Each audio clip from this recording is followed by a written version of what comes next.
যেমন গোদ্রুম দ্বীপের বর্ণনা রয়েছে, বা প্রত্যেকটা দ্বীপ বলা হচ্ছে 100 কোটি যোজন।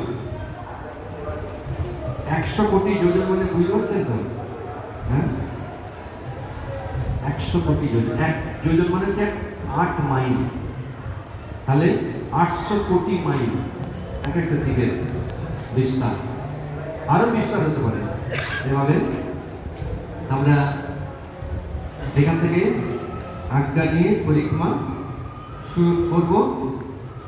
তো আপনারা দর্শন করছেন, একদিকে রয়েছে রাধা মাধব শ্রীমান মহাপ্রভু বিগ্রহ, মাঝে রয়েছেন শ্রীমান মহাপ্রভু। মহাপ্রভুর বাম দিকে রয়েছে বিশ্ববিদ্যালয় ঠাকুরানী, ডান দিকে রয়েছে লক্ষ্মীবিদ্যালয় ঠাকুরানী। আর এদের সামনে রয়েছে একটি সিংহাসনে কালো বিগ্রহ, অধক্ষ বিষ্ণু।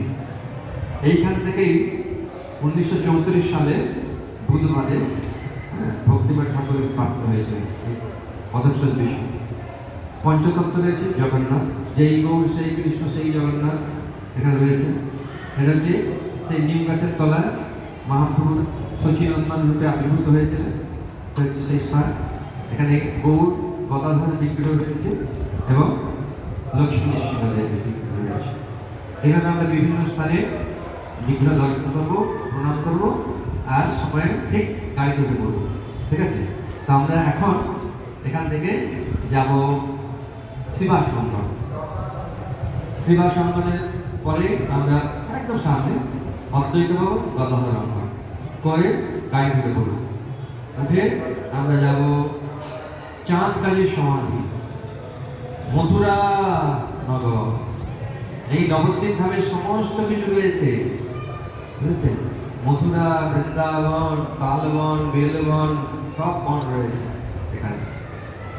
আমরা সেখানে যাবো। তারপরে ওখান থেকে তাড়াতাড়ি করতে হবে, তাহলে আমরা সিধর অঙ্গনটা যেতে পারবো। সিধর অঙ্গন হচ্ছে একটু মাঠে যেতে হবে, অল্প রাস্তায় 5-7 মিনিট হেঁটে গেলে, কিন্তু অন্ধকার হলে যাওয়া যাবে না। এই জন্য অন্ধকারের আগে আমরা যদি সিধর ঠাকুরের অঙ্গনটা দেখতে পারি, অনেকে দেখেননি।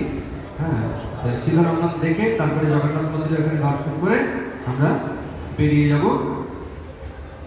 পরে নিদয়া যাব, যেখানে শ্রীমন্তিনী দেবী দুর্গা দেবী মহাপ্রভুকে দর্শন করেছিল সেই স্থান। তারপরে বেলপুকুর, বেলপুকুরে নীলাম্বর চক্রবর্তী, কেন তার পূর্বপুরুষেরাও যে মদন গোপালের বিগ্রহের সেবা করেছিল সেই স্থান, সেই বিগ্রহ দর্শন করবো। আশা করছি ওখানে বিজ্ঞান হবে। ঠিক আছে? তো অনেক মাহাত্ম্য রয়েছে, তো পরে আমরা চেষ্টা করবো। হ্যাঁ।